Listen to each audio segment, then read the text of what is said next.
Hello, I'm Greg York. I'm one of the ministers here at the Oliver Creek Church of Christ, and just want to thank you for being a part of this worship time. Whether you're watching my live stream or watching it later, welcome, and hope that you will join us in person whenever you have the opportunity.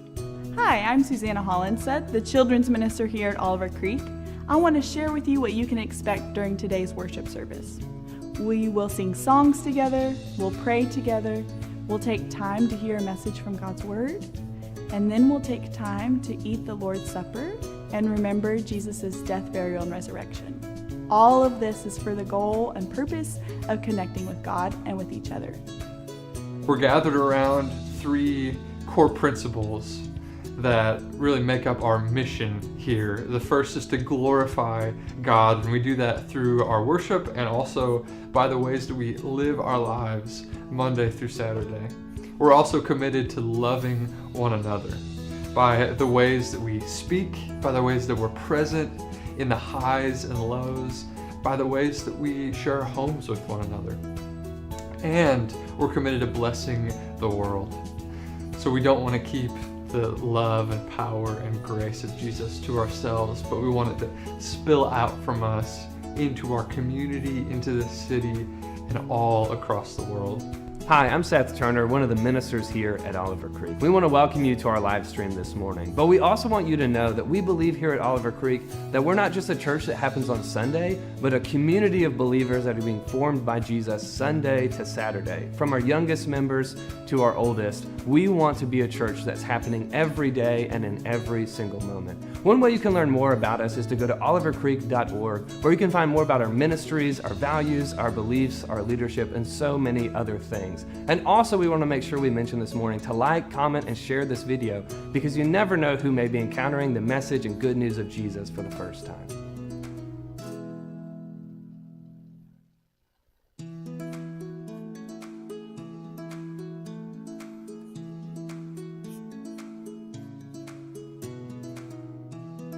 Hello, I'm Greg York. I'm one of the ministers here at the Oliver Creek Church of Christ, and just want to thank you for being a part of this worship time. Whether you're watching my live stream or watching it later, welcome, and hope that you will join us in person whenever you have the opportunity. Hi, I'm Susanna Hollinsett, the children's minister here at Oliver Creek.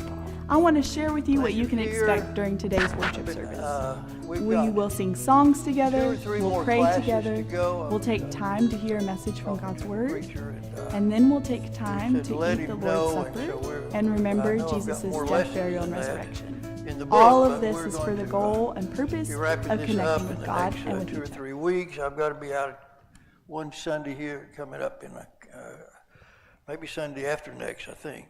So, but anyway, we're working on that, but we'll try to make it, get through as much of the material as we can and see what kind of dates we come up with. Thank you all for your kind words about the book and the lessons, and I've enjoyed teaching it as usual.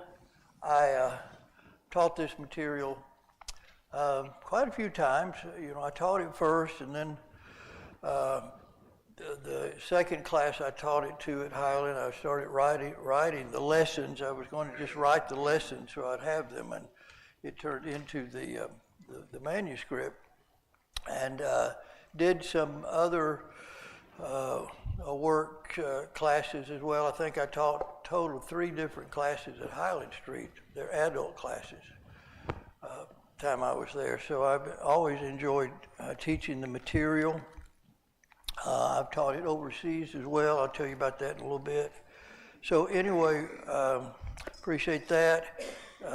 Thank you for all that have purchased the book. Some of you had asked me about signing the book. Why I haven't signed more books? Well, simple. If I sign them, they're $20. So I just wanted to save you, tried to save you a little money there, but seriously, I did a lot of book signings, especially when the book first came out. I kind of hit the road, and a lot of congregations I had preached for and knew went, and we would have a big book signing after church on Sunday nights, and so I've signed a lot of books over the years. But thank you all for your kind words about the book. I think, done a lot of things in my life, and maybe when it's all said and done, and they lay me beneath this sod of earth, that maybe as I approach those pearly gates, hopefully Gabriel will say, well, you know, that was the best thing you ever did, was heaven, and I would be okay with that. So thank you, and glad that still over the years this little book keeps selling and doing well. So thank you for all of that. All right, what we're going to do today is look at, I'm not sure what, I think it's lesson 8 in the book. I just have to look. You know, my lessons that I taught, not always, you know, the table of contents got shuffled about a little bit here and there, so I'm not real sure, but I really love this lesson we're going to get into today. First, it's a real clever title. You know, I think if you look at the contents of the book, it's probably the most clever book, table of contents of any book. I mean, I'm just really pleased with the titles that we gave, but I like this one the best. And, you know, 9 to 5, what will we do in heaven? So we're going to put that topic under the magnifying glass today, put it under the microscope and break down all of the components of what we're going to be doing in heaven. I think this is a very unique study. I've never had this topic taught or listened or discussed. We just all want to go to heaven. We all want to go to heaven. I want to go to heaven. Well, that's fine. Well, once you get up there, you know, you're going to be up there like 10 million years. So what are you going to do?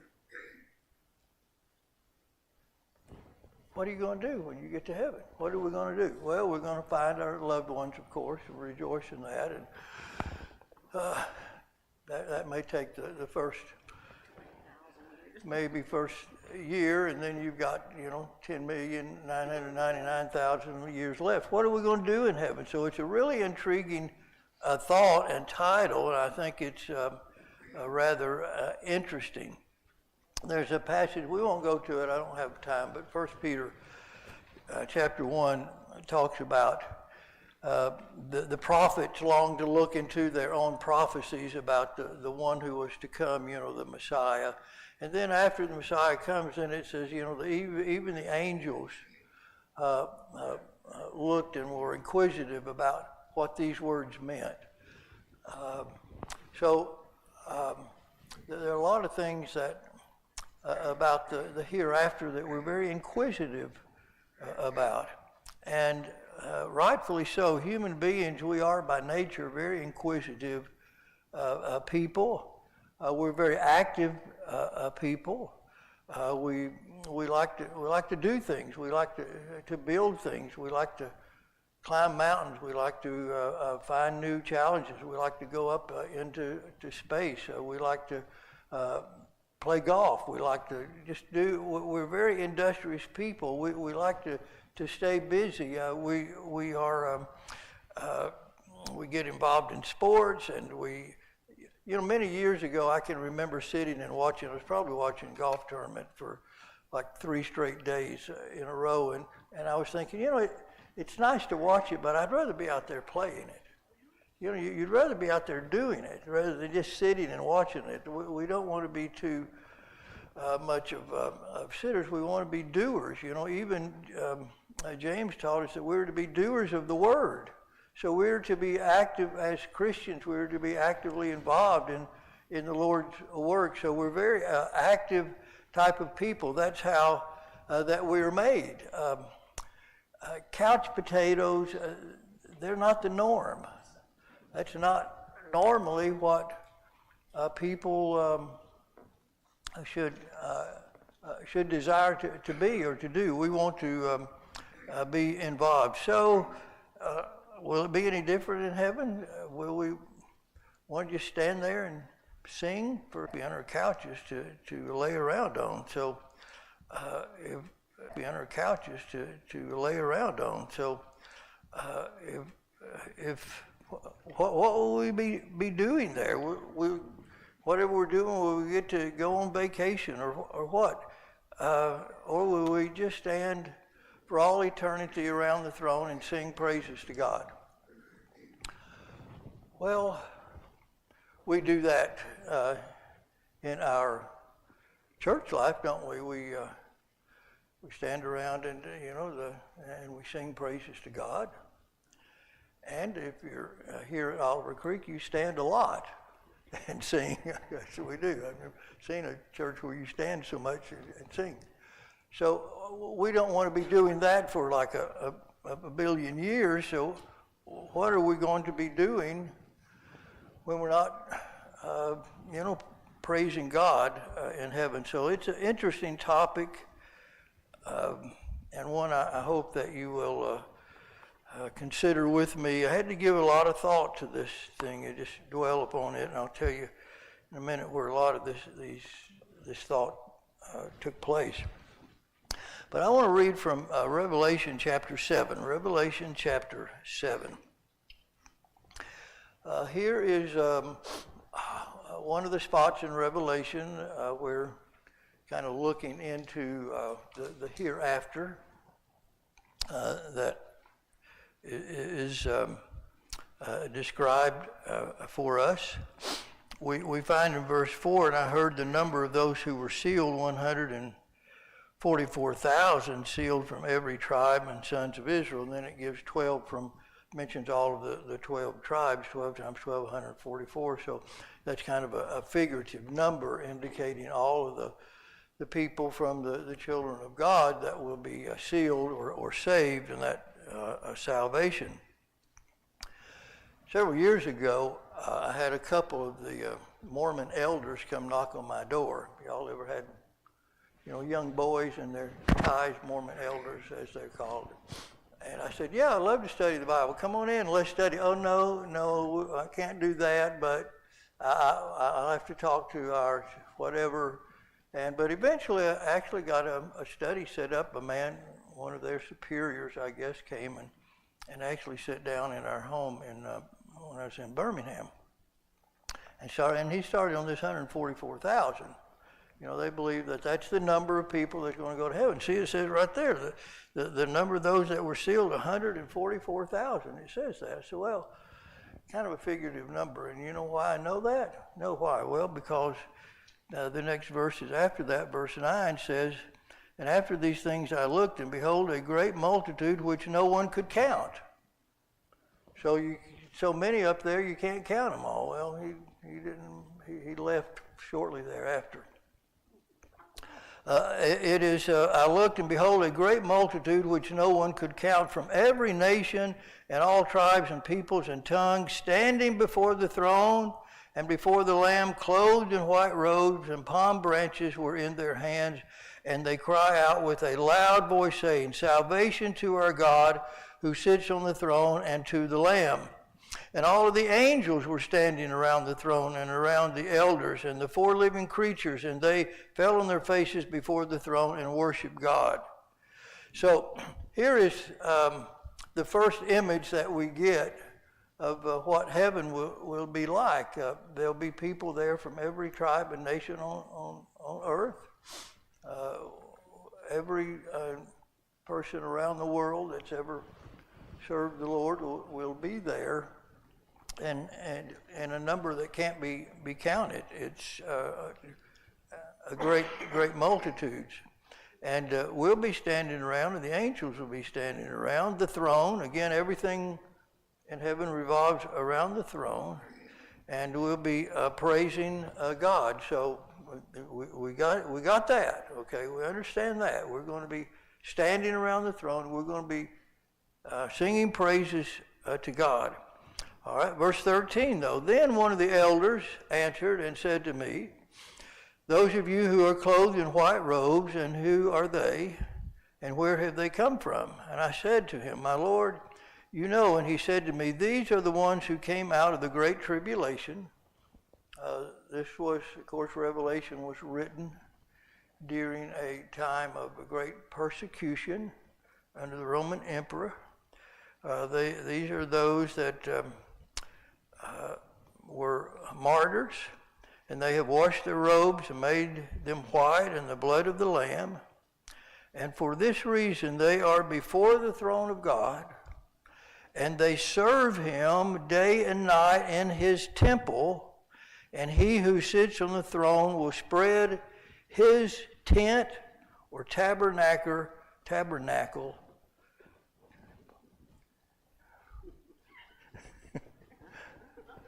will spread his tent over them. Okay, so here then, one of the elders then says to these, well, look, these are people that have washed their robes white in the blood of the Lamb, and they are before the throne of God. And look, they're not just standing and singing, but they are serving him day and night in his temple. Again, this is a symbolic language, but it is speaking. Remember, the priests were busy day and night taking care of everything around the tabernacle or eventually the temple of Solomon. That was their duties, and they were busy constantly attending to the affairs of the temple. So this is a symbolic of us saying that we who are in heaven, we're going to be busy serving and taking care of the temple of God. He will spread his tabernacle over them. And so they were busy and serving God day and night. So we will be, now remember the duties of the priest, and we could turn over and read, and I don't have time, but we could turn over and read some of those things in Hebrews 9 about all the work that the priests went about doing. But they had to attend to, of course, all the sacrifices. They had to attend to the outer court. They had to attend to the elements in the holy place, the table of showbread. That table of showbread had to be changed out every week. New loaves placed in rows of 4. The lampstand had to be cared for. Everything in the temple had to be cared for, and there were certain then activities that the priest had to go through, and then sacrifices at different times of the year and different major events, and then tending and helping, like on the day of during the week of the Passover, they tended to everybody who brought them lambs and to be sacrificed. So there was the priests were extremely busy around the temple, and priests would be called up from other cities that served them up to do their time taking care of the temple. In the parable Jesus told of the Good Samaritan, remember the priest was leaving Jericho going up to the temple. Well, it was his week or month to go up there and to serve and to attend to things. So the priests were kept constantly busy around the temple, Solomon's temple, and of course originally under the tabernacle out in the wilderness. So that gives us the image then that we will be caring for the things of heaven around God, whatever they might be, the new temple, the new tabernacle, and that we will be caring for it. Much like here, we stand and we sing, but then after the service is over, what do? We're supposed to go out and serve God in our communities and do things involved in things. As you see, people, there's things to be done in the kingdom of God. They have done a wonderful job here preparing for VBS. I'm extremely impressed with the work that's gone into this. So there's always something to do in the Lord's house. And we are left here with that definite image that that we will be busy in heaven too, serving God. That's what we're going up there to do. If you don't love serving God, you're going to be miserable in heaven, because that's what we're going to be doing. We're going to be serving whatever is there in heaven, structure-wise, activity-wise, we will be asked to do and to care for.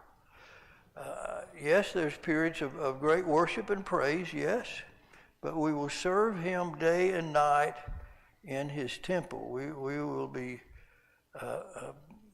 busy, and thankfully, though, there's a great rewards, there's great compensation for doing that. Notice now the last two verses here, verses 16 and 17. And they will hunger no longer, nor thirst anymore, nor will the sun beat down on them. Thank goodness, thank goodness. Nor any heat. We're all burning up here, Lord, in this heat.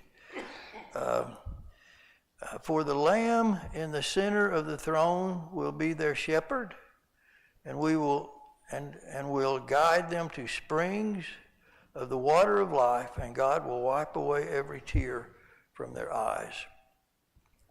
So it's going to be a pleasant place to work, to serve God. We will be there with Jesus, serving with Jesus. Remember, Jesus said when he came, the Son of Man came not to be served, but to serve. That was the nature of Jesus himself, to serve his Father in heaven. And so he'll be in the center of the throne, and he'll be our shepherd. And he will guide us to the springs of the water of life.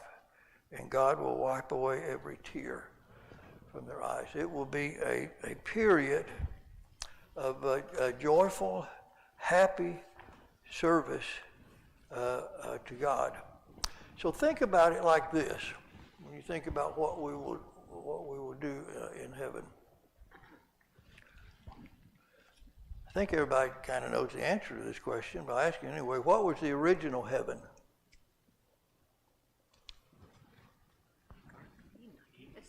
Garden of Eden, of course. That was designed to be heaven. That was the original heaven. It was a beautiful garden. And what was Adam supposed to do in that garden? He's supposed to tend to it. Yeah, he's supposed to tend to it. How many of y'all got little backyard gardens? How many growing gardens growing? Not that many, not that many. We got a huge garden at our house. Huge garden, you know. One tomato plant that is gone now. But we've got a cucumber plant that just won't quit. So we're down to just eating cucumbers now, but we have a little garden there that has to be tended. The Garden of Eden was designed like that, and of course Adam and Eve were eternal beings put there to serve for all eternity, and in the middle of that was the tree of life. You know, well, over in Revelation 22, what do we find in Revelation 22? The tree of life is there. So if you think about it, then we will be heaven as a beautiful garden around the throne of God, and we will be tending to it. We will be busy. We will be serving him and tending to the garden. So that's what it did. So in heaven, man will be working and tending to whatever God has created and whatever is there in the eternal city. So we will be serving there. But that service, that work that we do, will be joyful and triumphant. Work that is joyful, that we will be thrilled and excited to do. Always, heard this expression that that in life, find something that you love to do, and you'll never have to go to work. If you always find something that you love doing and can get paid for it, then you never really have to go to work. You just do things that you love to do. My preaching, I never had to go to work. I love preaching. As you know, I took a break from preaching after 20 years, and my original intent was to move my family to Memphis and sign up and enroll at the at time Memphis State, and to try to finish my degree, which I didn't do, by the way. I'm officially a senior still at University of Memphis. I haven't quite finished that. But like most students at the university, I went to work part-time at the Memphis Hub. I worked for 2 years at the Hub, and I loved it. You know, being a preacher and, you know, wearing a suit and tie every day to the office, which I did, by the way, every day, suit and tie to the office. That, you know, going and working at the Hub, going from a suit and tie to steel-toed boots was just different to me, and it was just such an interesting place. The Hub is such an unbelievable, interesting place, and working there, you know, part-time. I'd go to school part-time, and then family duties as well, and trying to survive at the time. But I enjoyed going to the Hub. It wasn't quote work. It was kind of fun. You know, at the Hub, you know, they've got all these integral things. You've seen the packages come down and they get kicked off to different chutes. Well, those chutes go round and around here and there until they go to the right place. There's just 100 of them.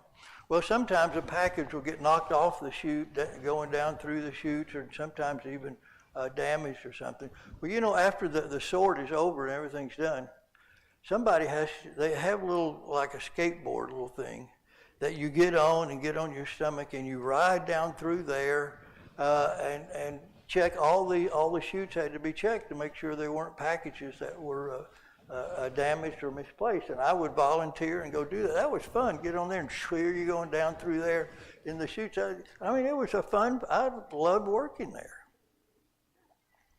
Well, we're going to work and serve God, but it's going to be hilarious. It's going to be wonderful. We're going to love doing whatever it is, job assignment that we got for the week or the month or the eternity. We're going to love what we do. It's going to be joyful. It's going to be a happy service to God. We're going to enjoy that. That's the way that we are. Look, you are still going to be you in heaven, right? We've kind of established that. You're going to be given a new body, but it's still going to be you. And if you like to do things and don't want to be a couch potato, I mean, heaven's going to be great.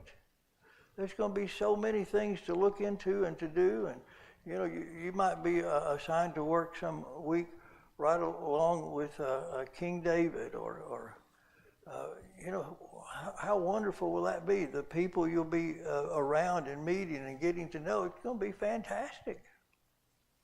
Wonderful. I'm a volunteer, as I have been for several years, at the FedEx tournament. Just went and got my uniform and stuff for this year.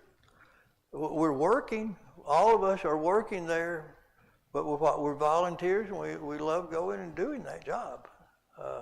So think of that when you think about what we'll be doing. Just remember that what we will be doing will be a tremendously wonderful, fantastic thing that we do. So that's a fantastic thing to think about. Now, any questions, any comments right now? Sure. I don't understand the need for gardens if we're not going to be eating up there. Yeah, will we be eating? Well, I don't know. It says that we'll never be hungry or thirsty, so I don't know if that puts Chick-fil-A out of business or what. I don't know. But you know, will we have to eat? You know. Just flowers and things instead of edibles. One time, our kids asked us what do the angels eat, and I said, well, angel food cake, of course. Oh, that's a good one. Yeah. So you know, there's got to be something, and if we're tending to a garden, I mean, you get the fruits of that garden and eat it. Will our bodies in that new body, will we have to feed it energy? I don't know. You know, those are things we don't exactly understand, but You know, there's still some things that we'll have to find out there. Like, Growing up in a farming area, we always told elders and preachers that we would get the best of the fruit. They would all be right like they should be, and there wouldn't be any picking that, well, I've got to eat this because that's all there is to eat. They'd be the best of the best. Best of the best. Yeah, there you go. That's great. Yeah, you get to be first in line. You'll get to Jerry Clower, always said that he grew up as a kid, and the kids always ate last. At the table, he said he was 16 years old before he knew that a chicken had anything other than a neck. So in heaven, we'll get the good stuff. We'll get the good stuff. No politics in heaven. No politics there. No, there's one king. One king, and over all of creation. Now, here is the big thing to think about. My phone doing that. There's one big thing about this thing that we're doing in heaven that's just that you got to think about. And it's maybe the favorite piece of writing that I did on the subject and things in the book, and so I'm just going to kind of read from my original manuscript here, but I want you to really just think about this and realize this. During our lives on earth, the greatest enemy that we have is what? It's time. The tick-tock, tick-tock, second by second, passing of time dominates our lives and controls the world.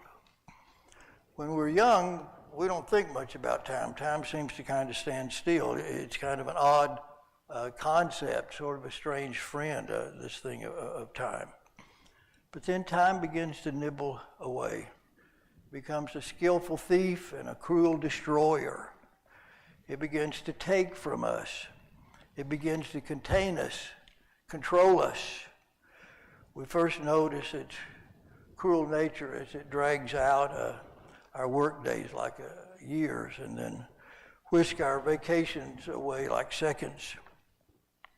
Then it gets nasty, and time takes our grandparents from us, and then our moms and dads. The seasons pass, and our brothers and sisters begin to disappear one by one, victims of time's relentless appetite to take and to take from us. We notice how our own health is affected by time, and how quickly the years seem to be flying away. Time begins to rot the boards on our homes, rust away our lawnmowers, steal away our family pets. Time fills antique malls with useless kitchen utensils, long discarded toys, and those odd tools whose original owners now rest beneath faded tombstones. But then something wonderful and amazing happens. We pass from this world to the next, and Father Time gives way to Mother Eternity. Eternity is what is it? It's the absence of time. Whatever it is that we will do in heaven, we'll do it in a world no longer ruled by a clock. The joys that we experience there, time can never bring them to an end. Whoever we love there, we can hold on to them forever. The angels will surround us in a place where time has never been or will ever be. Whatever the gates and walls and streets of this timeless city are made of, they'll never age, never need repairing, never painting because of time's passage. For time will be no more. It'll be gone, destroyed, erased. Can you imagine a world not controlled by the spinning of this earth? Can you imagine living where 31 days are not a month, where 12 months are not a year, where 60 minutes are not an hour? Of course we can't. None of us can.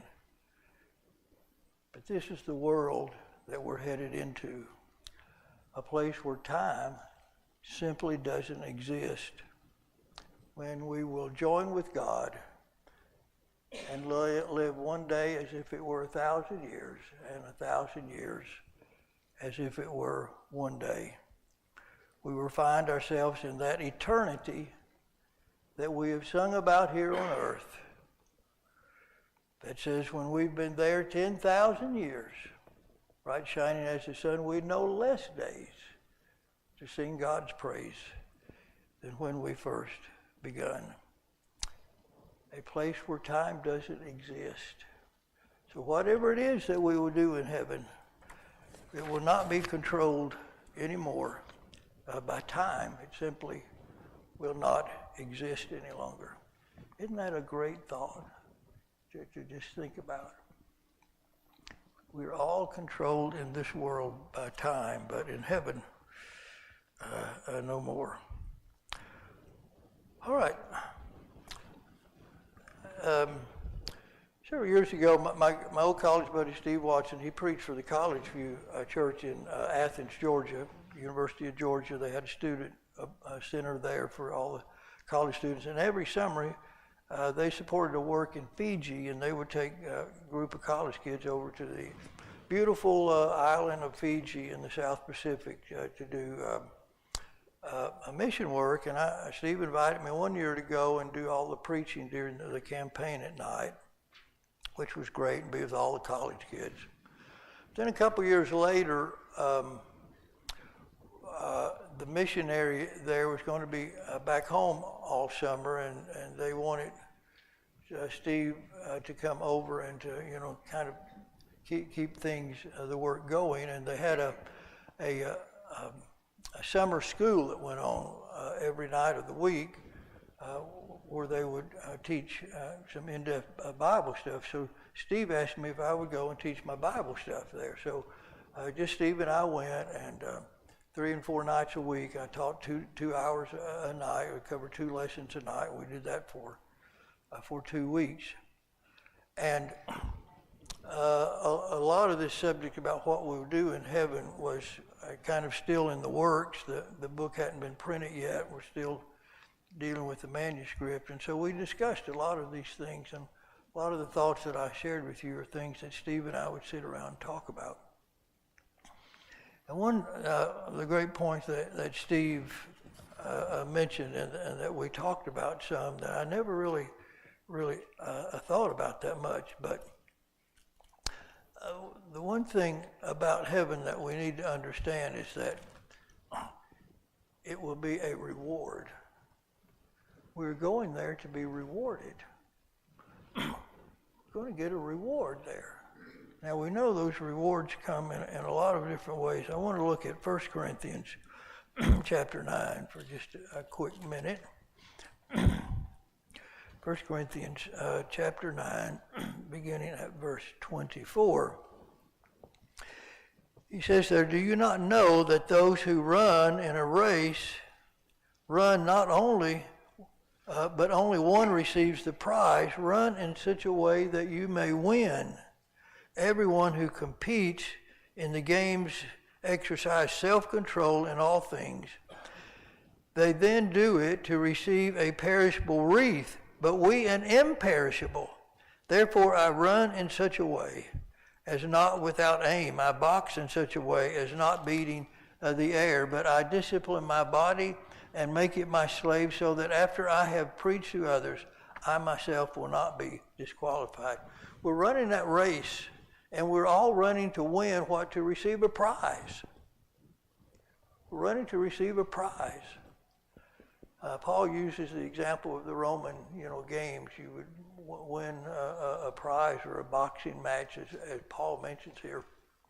You would get a wreath, they would put on the champion. Well, we're going to get an imperishable wreath.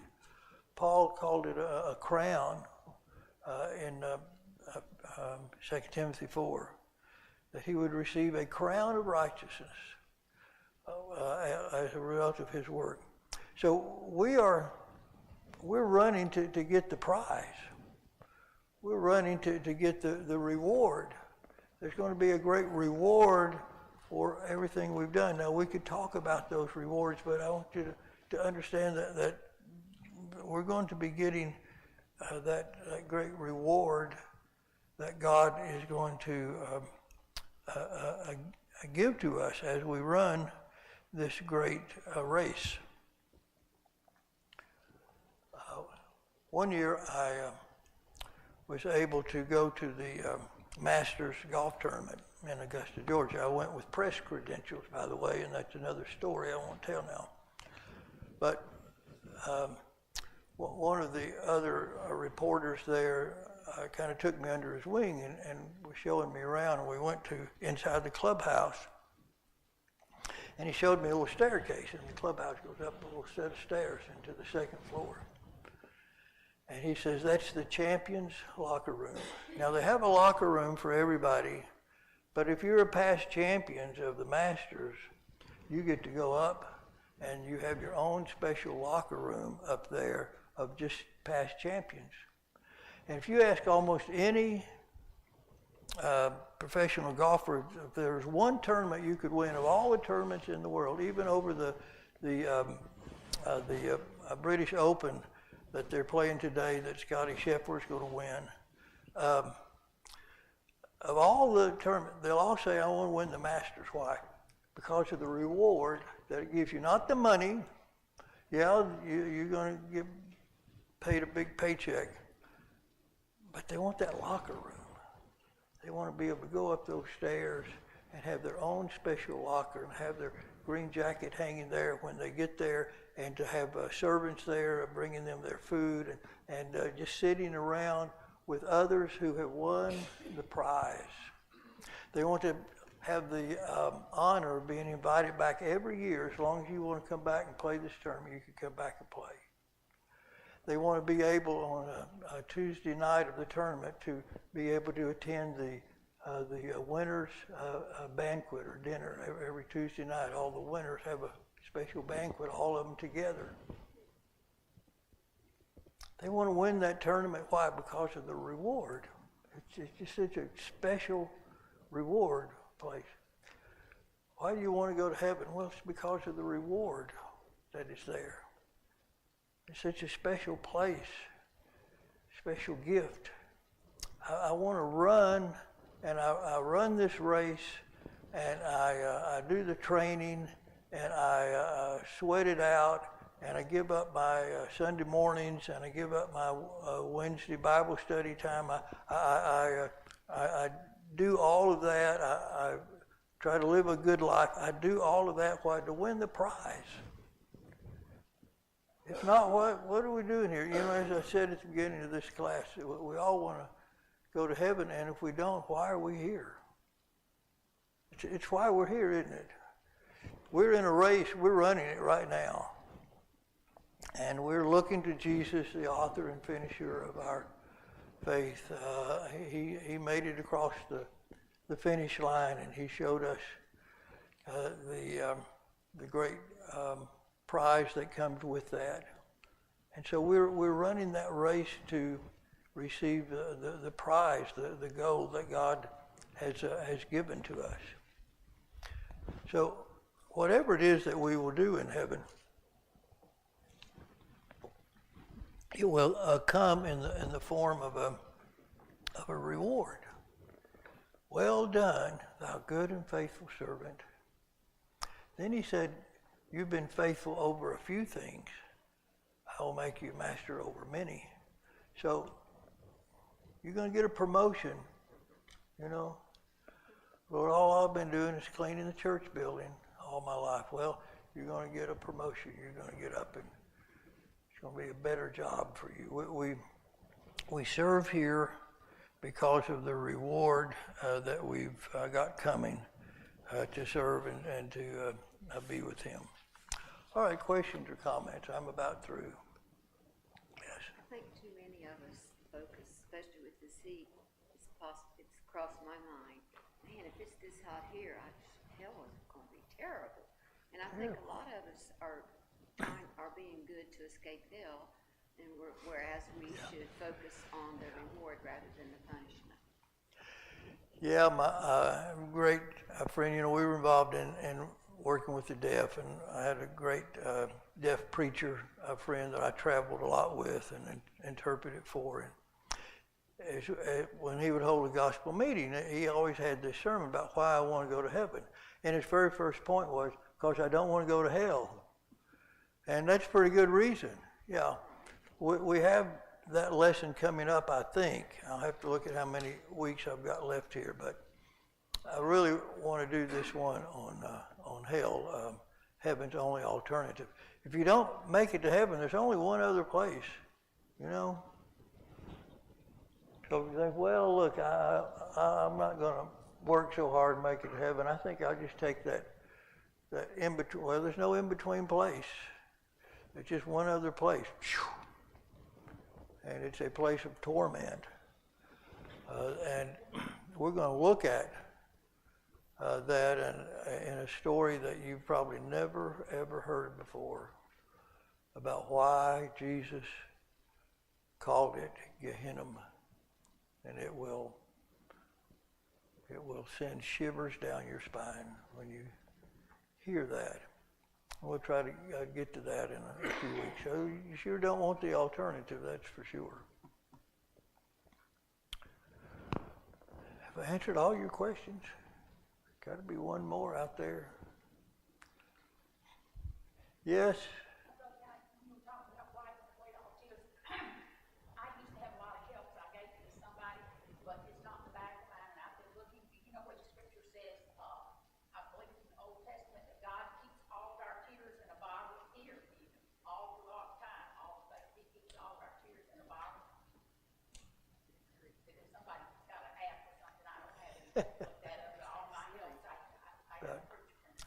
Well, I gave those, I read yeah. it out, and I realized I didn't have any more. Yeah.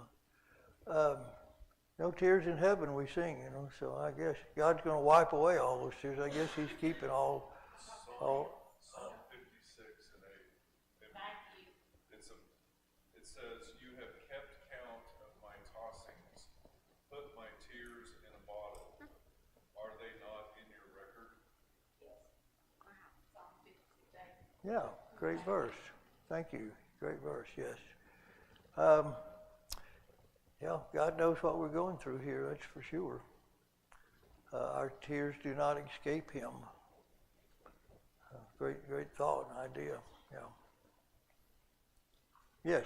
John 17 and 3, when Jesus is praying, he says, "Now this is eternal life, that they know you, the only true God, and Jesus Christ, whom you have sent," which is a broader perspective than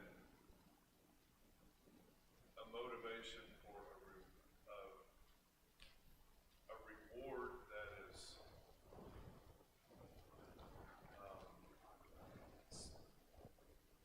focused on self. It's more of a reward focused on a relationship that you have with God and with Jesus. That to me is a more satisfying reward or perspective than what am I going to get, which, like, a lot of focus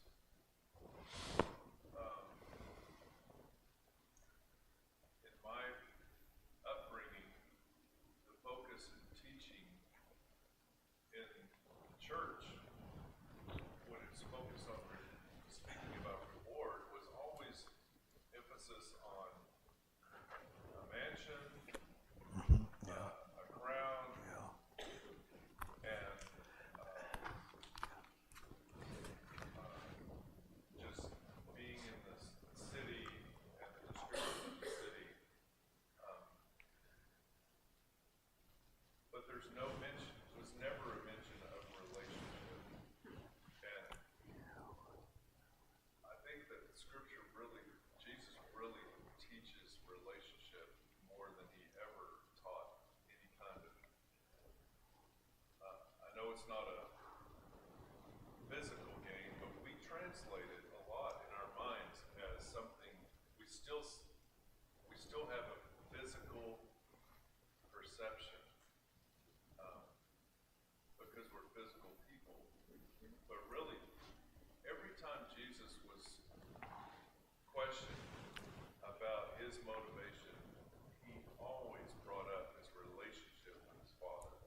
Yeah, you know, that goes back to our first lesson we had about heaven, and what heaven is being before the throne of God, being able to live with God, being able to have that face-to-face relationship with the Father. That's the main thing about heaven. We're going to be where God is. You know, we talked about the invisible God that we can't see him now, but we'll see him sitting on the throne. We'll be with God. We'll see him face to face. We'll be able to enjoy that very personal relationship, like Adam and Eve had. You know, God would come down and walk with them in the cool of the evening.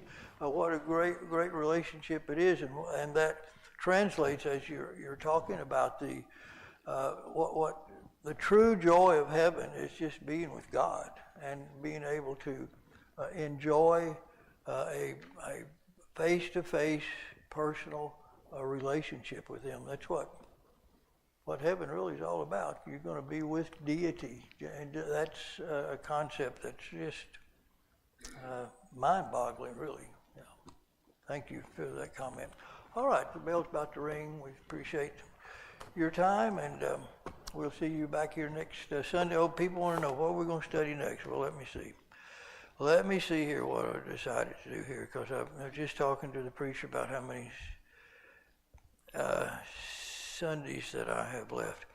All right, I've got the church, a little bit of heaven on earth, which is a really good thing. I got, well, let's do, I want to make sure we get this in. Let's do next week, chapter 10 in the book on Gehenna and heaven's only alternative. So be prepared to come and talk about hell next Sunday.